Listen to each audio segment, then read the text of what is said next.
ഒരുപാട് കാലങ്ങൾ പുറകോട്ട് പോവുകയാണെങ്കിൽ നൂറ്റാണ്ടുകൾക്ക് പുറകെ 1500 മുതൽ 16-ാം നൂറ്റാണ്ടിന്റെ തുടക്കം മുതൽ കേരളത്തിന് വലിയ ചില പോരാട്ടം എന്ന കഥകൾ പറയാനുണ്ട്. പോർച്ചുഗീസുകാരുടെ കാലശേഷം അധിനിവേശത്തിൽ നിന്നും ഒഴിഞ്ഞിരുന്ന സമാധാനത്തിന്റെ കാലങ്ങളായിരുന്നില്ല കേരളത്തെ കാത്തിരുന്നത്. നാം ഒരിക്കലും സമാധാന പ്രിയരാണ് എന്നാലും വിചാരിക്കരുത്. പോരാട്ടത്തിന്റെ ചരിത്രം നമുക്ക് ബാക്കിയാണ്. കോട്ടക്കുന്നിന്റെ മുകളിൽ കൊണ്ടുപോയി അവസാനം വാര്യംകുന്നത്ത് കുഞ്ഞഹമ്മദ് ഹാജിയുടെ അവസാന ആഗ്രഹം ചോദിക്കുമ്പോൾ കണ്ണ് മൂടിക്കെട്ടി പുറകിൽ നിന്ന് വെടിവെക്കുന്ന ബ്രിട്ടീഷ് സമ്പ്രദായം ഞാൻ ആഗ്രഹിക്കുന്നില്ല എന്നും മുമ്പിൽ നിന്ന് എന്നെ വെടിവെച്ച് കൊല്ലണമെന്നും പ്രഖ്യാപിച്ച ധീരനായ ആ നേതാവിന്റെ പാരമ്പര്യമാണ് നമുക്ക് പറയാനുള്ളത്. അസ്സലാമു അലൈക്കും വറഹ്മത്തുള്ളാഹി വബറകാതുഹു. ബിസ്മില്ലാഹിർ റഹ്മാനിർ റഹീം. അൽഹംദുലില്ലാഹി റബ്ബിൽ ആലമീൻ. അസ്സലാത്തു വസ്സലാമു അലാ അഷ്റഫിൽ മുർസലീൻ وعلى آله وصحبه أجمعين أما بعد فقد قال الله تعالى في قرآنه المجيد وما لكم لا تقاتلون في سبيل الله والمستضعفين من الرجال والنساء والولدان الذين يقولون ربنا أخرجنا من هذه القرية الظالم أهلها واجعل لنا من لدنك وليا واجعل لنا من لدنك نصيرا صدق الله مولانا العظيم. പരിമിതമായ സമയത്തിനുള്ളിൽ അധികം ആംഗങ്ങളൊന്നുമില്ലാതെ ഞാൻ എന്റെ വിഷയത്തിലോട്ട് കടക്കുകയാണ്. നാം കഴിഞ്ഞു പോയിക്കൊണ്ടിരിക്കുന്ന നാളുകൾ, സ്വാതന്ത്ര്യത്തിന്റെ വാർഷികം ആഘോഷിക്കുന്ന നാളുകൾ, ഓർമ്മകളുടെ നാളുകൾ, ഓർമ്മിക്കുന്നതിന്റെയും ഓർമ്മപ്പെടുത്തുന്നതിന്റെയും നാളുകൾ. മഹാരാജന്മാരായ പൂർവികർ നമുക്ക് മുമ്പിൽ സമ്മാനിച്ച ആവേശത്തിന്റെ കഥകൾ ഏറ്റു പറയുകയും പാടുകയും ചെയ്യുന്ന നാളുകളിലൂടെയാണ് നാം കഴിഞ്ഞു പോയിക്കൊണ്ടിരിക്കുന്നത്. ഇവിടെ നിന്ന് ഞാൻ സംസാരിക്കുമ്പോഴും നിങ്ങൾ കേൾക്കുമ്പോഴും നമുക്കറിയാം നാം അല്പം ആവേശഭരിതരാണ്. കാരണം നമ്മുടെ പൂർവികർ സമ്മാനിച്ചു പോയ ചരിത്രങ്ങൾ ആവേശത്തിന്റെ കഥകളാണ്, നിരേതിഹാസങ്ങളുടെ കഥകളാണ്. ഒരുപാട് കാലങ്ങൾ പുറകോട്ട് പോവുകയാണെങ്കിൽ നൂറ്റാണ്ടുകൾക്ക് പുറകെ 1500 മുതൽ 16-ാം നൂറ്റാണ്ടിന്റെ തുടക്കം മുതൽ കേരളത്തിന് വലിയ ചില പോരാട്ടം എന്ന കഥകൾ പറയാനുണ്ട്. സ്വാതന്ത്ര്യത്തിന്റെ ചരിത്രം ചർച്ച ചെയ്യുമ്പോൾ നാം ഒരിക്കലും ചിന്തിക്കരുത് സ്വാതന്ത്ര്യം നമുക്ക് കിട്ടിയത് 1947 മാത്രമല്ല. അതിനു മുമ്പും ഒരുപാട് സ്വാതന്ത്ര്യങ്ങളുടെ ചരിത്രം നമുക്ക് പറയാനുണ്ട്. അധിനിവേശത്തിന്റെ കഥകൾ കേൾക്കുമ്പോൾ ഒരിക്കലും ചിന്തിക്കരുത് 1857 ഒന്നാം സ്വാതന്ത്ര്യ സമരം മുതൽ അല്ല നമ്മുടെ അധിനിവേശ വിരുദ്ധ പോരാട്ടങ്ങൾ ആരംഭിക്കുന്നത്. മൊത്തത്തിൽ ഇന്ത്യയെ കുറിച്ച് പറയുകയാണെങ്കിൽ കൃത്യം 100 വർഷം മുമ്പ് 1757 പ്ലാസി യുദ്ധം മുതൽ തുടങ്ങുന്ന ചരിത്രം ഇന്ത്യക്കുണ്ട്. 1498 വാസ്കോ ഡ ഗാമ ആദ്യമായി കേരളത്തിലെ കോഴിക്കോട് കടപ്പുറത്ത് കാലുകുത്തുമ്പോൾ നാമെല്ലാം പാഠപുസ്തകങ്ങളിൽ പഠിച്ച അധ്യായങ്ങൾ തന്നെയാണ്. പക്ഷേ വാണിജ്യം എന്ന പേരിൽ കേരളത്തിലേക്ക് ചേക്കേറുകയും എന്നാൽ കാലങ്ങൾ കഴിയും തോറും വാണിജ്യം എന്നതിലപ്പുറം കൊള്ള എന്ന ലക്ഷ്യവുമായി മുമ്പോട്ട് പോയ ഒരു സമൂഹത്തിന്റെ പേരാണ് പോർച്ചുഗീസുകാർ, പറങ്കികൾ എന്ന് മറ്റൊരു ഭാഷയിൽ നമുക്ക് പറയാം. 1498 വന്ന അവർ പിന്നീട് ഇവിടുന്ന് പോകുന്ന 100 വർഷം 1602 വരെയുള്ള നീണ്ട ഒരു പോരാട്ടത്തിന്റെ കഥ കേരളത്തിന് പറയാനുണ്ട്. കുഞ്ഞാലി മരക്കാർ മുതൽ തുടങ്ങുന്ന 4 കുഞ്ഞാലി മരക്കാരുടെ ശക്തമായ പോരാട്ടത്തിന്റെ കഥകൾ. ഒരു കുഞ്ഞാലി മരക്കാരുടെ മരണവാർത്ത കേൾക്കുമ്പോൾ അടുത്ത കുഞ്ഞാലി മരക്കാരന്റെ ഉദയമായിരുന്നു. ഈ കുഞ്ഞാലി മരക്കാർ കുടുംബത്തിന് മുമ്പിൽ പിടിച്ചു നിൽക്കാൻ കഴിയാതെ പോർച്ചുഗീസുകാർ അവർ നേരിട്ട അപമാനവും അവർ നേരിട്ട സാമ്പത്തിക നഷ്ടവും അത് കേരളത്തിന്റെ പാരമ്പര്യമാണ്. ഒരു പടി കൂടി കടന്നു പറഞ്ഞാൽ നമ്മുടെ പാരമ്പര്യമാണ്, നമ്മൾ എന്നും നെഞ്ചിലേറ്റേണ്ട പാരമ്പര്യമാണ്. കോട്ടക്കുന്നിന്റെ മുകളിൽ കൊണ്ടുപോയി അവസാനം വാര്യംകുന്നത്ത് കുഞ്ഞഹമ്മദ് ഹാജിയുടെ അവസാന ആഗ്രഹം ചോദിക്കുമ്പോൾ കണ്ണ് മൂടിക്കെട്ടി പുറകിൽ നിന്ന് വെടിവെക്കുന്ന ബ്രിട്ടീഷ് സമ്പ്രദായം ഞാൻ ആഗ്രഹിക്കുന്നില്ല എന്നും മുമ്പിൽ നിന്ന് എന്നെ വെടിവെച്ച് കൊല്ലണമെന്നും പ്രഖ്യാപിച്ച ധീരനായ ആ നേതാവിന്റെ പാരമ്പര്യമാണ് നമുക്ക് പറയാനുള്ളത്. പോർച്ചുഗീസുകാരുടെ കാലശേഷം അധിനിവേശത്തിൽ നിന്നും ഒഴിഞ്ഞിരുന്ന സമാധാനത്തിന്റെ കാലങ്ങളായിരുന്നില്ല കേരളത്തെ കാത്തിരുന്നത്. നാം ഒരിക്കലും സമാധാന പ്രിയരാണ് എന്നാലും വിചാരിക്കരുത്. പോരാട്ടത്തിന്റെ ചരിത്രം നമുക്ക് ബാക്കിയാണ്. ഡച്ചുകാരാണ് അതിനുശേഷം. അവരോടാണ് നമ്മുടെ ഇടപാടുകൾ. അതിനുശേഷം കാലങ്ങൾ കഴിയുമ്പോൾ ഡച്ചുകാർ കേരളം വിട്ടു പോകുമ്പോഴേക്കും ഇംഗ്ലീഷുകാർ മറുഭാഗത്ത് നമ്മെ വേട്ടയാടാനുണ്ടായിരുന്നു. നമുക്കറിയാം, ഇംഗ്ലീഷ് അധിനിവേശ ചരിത്രത്തിന്റെ കഥ പറയുമ്പോൾ കേരളത്തിൽ നിറഞ്ഞു നിൽക്കുന്ന വ്യക്തിത്വമാണ് വാരിയംകുന്നത്ത് കുഞ്ഞഹമ്മദ് ഹാജി.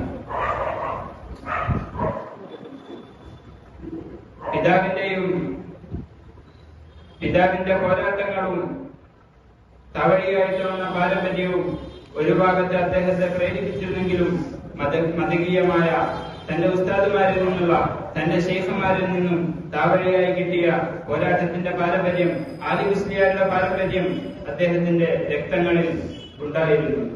ഒരിക്കൽ മമ്പുറം പള്ളിയും മമ്പുറം മക്കാമും അടങ്ങുന്ന പ്രദേശങ്ങളിൽ ബ്രിട്ടീഷിന്റെ സൈനികർ വന്ന് ആയുധവേട്ട എന്ന പേരിൽ ആയുധങ്ങളെല്ലാം കണ്ടുകിട്ടുന്ന ആ ഒരു പ്രവർത്തനത്തിന് ഇടയിലാണ് മമ്പുറം പള്ളിയും മമ്പുറം മക്കാമും പൊളിക്കപ്പെട്ടു എന്നുള്ള വാർത്ത പരക്കെ കേരളത്തിന്റെ ജനഹൃദയങ്ങളിൽ പടർന്നപ്പോൾ അവിടെ അവരുടെ രോഷമായി കത്തി അവർ പുറത്തിറങ്ങി.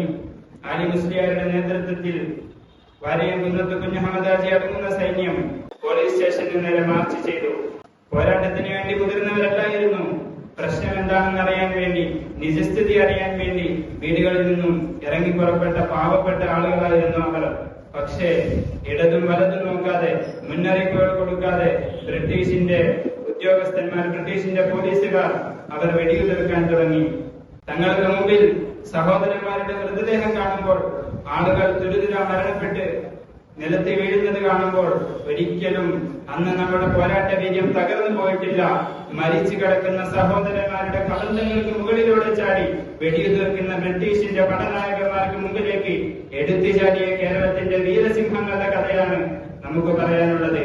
അങ്ങനെയാണ് ആ പ്രദേശങ്ങൾ മുഴുവനും, വെള്ളുവനാട് പ്രദേശങ്ങളും മലപ്പുറം മഞ്ചേരി ഭാഗങ്ങളെല്ലാം കോർത്തിണക്കി മലയാള രാജ്യം എന്ന പേരിൽ വാരിയംകുന്നത്ത് കുഞ്ഞഹമ്മദ് ഹാജി തന്റെ ഖിലാഫത്ത് സ്ഥാപിക്കുന്നത്. അതിനുശേഷം മാനവികതയ്ക്ക് നിരക്കാത്ത, സമാധാനത്തിന് നിരക്കാത്ത ഒരു പ്രവർത്തനങ്ങളും നമ്മുടെ ഭാഗത്ത് നിന്നുണ്ടായിട്ടില്ല.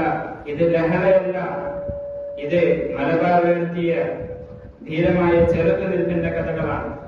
അവിടെ ഉണ്ടായിരുന്ന വാണിജ്യ സ്ഥാപനങ്ങളും ഖജനാവുകളും എല്ലാം കോർഡിനേഷൻ ചെയ്ത് അതിനെല്ലാം ഒരുമിച്ച് കൂട്ടി അതിനുവേണ്ട സുരക്ഷ ഏർപ്പെടുത്തിയതാണ് വാരിയംകുന്നത്ത് കുഞ്ഞഹമ്മദ് ഹാജി ചെയ്ത തെറ്റെങ്കിൽ നമുക്ക് മറ്റൊന്നും പറയാനില്ല.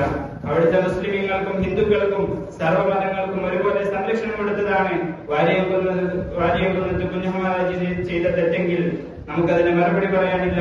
അവിടുത്തെ ജന്മി കുടിയാന്മാർക്കിടയിൽ വേർതിരിവ് കൽപ്പിച്ച് അവർക്കിടയിൽ യുദ്ധമുണ്ടാക്കിയ ബ്രിട്ടീഷുകാരുടെ നടപടിക്കെതിരെ വരുത്തിയതാണ് വാരിയംകുന്നത്ത് കുഞ്ഞഹമ്മദ് ഹാജി ചെയ്തതെങ്കിൽ നമുക്കതിന് യാതൊരു മറുപടി പറയാനില്ല. നീതിനിഷ്ഠമായി പോരാടിയ ആളാണ് വാരിയംകുന്നത്ത് കുഞ്ഞഹമ്മദ് ഹാജി. ചരിത്രത്തിന്റെ ഒരു ഏടിൽ ആ ഒരു കാലഘട്ടം എടുത്തു നോക്കിയാൽ നമുക്ക് കാണാം. ഖിലാഫത്ത് സ്ഥാപിച്ചതിന് ശേഷമുള്ള ചെറിയ കാലം തുരുതുര കോട്ടക്കുന്നിന്റെ മുകളിൽ കൊണ്ടുപോയി അവസാനം വാരിയംകുന്നത്ത് കുഞ്ഞഹമ്മദ് ഹാജിയുടെ അവസാന ആഗ്രഹം ചോദിക്കുമ്പോൾ കണ്ണ് മൂടിക്കെട്ടി പുറകിൽ നിന്ന് വെടിവെക്കുന്ന ബ്രിട്ടീഷ് സമ്പ്രദായം ഞാൻ ആഗ്രഹിക്കുന്നില്ല എന്നും മുമ്പിൽ നിന്ന് എന്നെ വെടിവെച്ച് കൊല്ലണമെന്നും പ്രഖ്യാപിച്ച ധീരനായ ആ നേതാവിന്റെ പാരമ്പര്യമാണ് നമുക്ക് പറയാനുള്ളത്. ഒരുപാട് ആളുകളെ വധിച്ച ഒരു ഘട്ടമുണ്ട്. വഞ്ചകരായ, ചാരന്മാരായ ആളുകളെ വധിച്ചിട്ടുണ്ട്. ആ ലിസ്റ്റ് നിങ്ങളൊന്ന് നോക്കണം. വെറും ഹിന്ദുക്കളുടെ നാമത്തിന്റെ പട്ടിക അല്ലാതെ മുസ്ലിമീങ്ങളായ ആളുകളും ആ ചാരന്മാരുടെ കൂട്ടത്തിലുണ്ടായിരുന്നു. ചാരപ്പടിയോടാണ് എതിർപ്പ് കാണിച്ചത്, ചാരന്മാരെയാണ് കൊന്നത്. മുസ്ലിമീങ്ങളെയും അമുസ്ലിമീങ്ങളെയും വേർതിരിവ് വാരിയംകുന്നത്ത് കുഞ്ഞഹമ്മദ് ഹാജി കാണിച്ചിട്ടില്ല. മാത്രമല്ല, വാരിയംകുന്നത്ത് കുഞ്ഞഹമ്മദ് ഹാജിയെ കൊന്ന ശേഷവും ബ്രിട്ടീഷുകാർ സമാധാനപ്പെട്ടിട്ടില്ല. വാരിയംകുന്നത്ത് കുഞ്ഞഹമ്മദ് ഹാജിയുടെ ജീവിതത്തിന്റെ മുഴുവൻ അടയാളങ്ങളും അവശിഷ്ടങ്ങളും അവർ മൂടിക്കളയുകയാണ് ചെയ്തത്. അവർ കൊണ്ടുപോവുകയും കത്തിക്കുകയുമാണ് ചെയ്തത്. പിൽക്കാലത്ത് നൂറ്റാണ്ടുകൾക്ക് ശേഷവും ഒരു തലമുറ വരുമ്പോൾ വാര്യംകുന്നത്ത് കുഞ്ഞഹമ്മദ് ഹാജിയുടെ അവശിഷ്ടങ്ങൾ അവർക്ക് ആവേശം പകരുന്നതായി മാറരുത് എന്ന് ബ്രിട്ടീഷുകാർ മനസ്സിലാക്കിയിരുന്നു. എന്നാൽ നാം ഇന്ന് വഞ്ചിതരായിക്കൊണ്ടിരിക്കുകയാണ്. ഈ ആവേശഭരിതമായ ചരിത്രവും നമ്മുടെ പൂർവികരായ സിംഹക്കുട്ടികളുടെ ഈ ചരിത്രം നമ്മുടെ മുമ്പിലുണ്ട്. അവരുടെ അടയാളങ്ങളും അവശിഷ്ടങ്ങളും സേവനങ്ങളും ഇന്നും ലോകത്ത് ബാക്കിയാണ്. അതുകൊണ്ട് നാം ഒരിക്കലും മാറിത്തടക്കാൻ പാടില്ല. നാം ഒരിക്കലും ഉള്ളിൽ ഒതുങ്ങിക്കഴിഞ്ഞുകൂടേണ്ട ആളുകളല്ല. അവർ നേടിത്തന്ന സ്വാതന്ത്ര്യത്തിനെ അതിന് മാറ്റുകൂട്ടുന്നത്, അതിന് ഭംഗി കൂട്ടുന്നത് കേരളത്തിന്റെ എന്നല്ല ഇന്ത്യയുടെയും ലോകത്തിന്റെയും സമാധാന അന്തരീക്ഷമാണ്.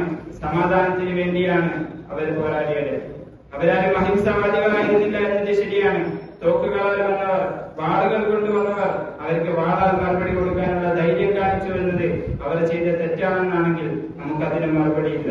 യഥാർത്ഥത്തിൽ നമുക്ക് മുമ്പിൽ നിറഞ്ഞിരിക്കുന്നത് ഇത്തരത്തിലുള്ള സമാധാനത്തിന് വേണ്ടി വാളുകൾ എന്തിയവരുടെ ചില ചരിത്രങ്ങളാണ്, അവരുടെ അധ്യായങ്ങളാണ്.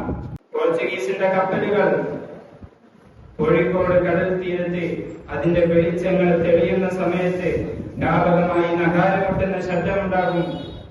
ഇന്ന് നമ്മുടെ റെഡ് അലർട്ട് പറയുന്നത് പോലെ അന്ന് വ്യാപകമായി രാത്രികാലങ്ങളിൽ ശബ്ദമുണ്ടാകും. പോർച്ചുഗീസിന്റെ കപ്പലിത കോഴിക്കോട് കടപ്പുറത്ത് അടുക്കുന്നു എന്നുള്ള അപായ സിഗ്നലാണത്.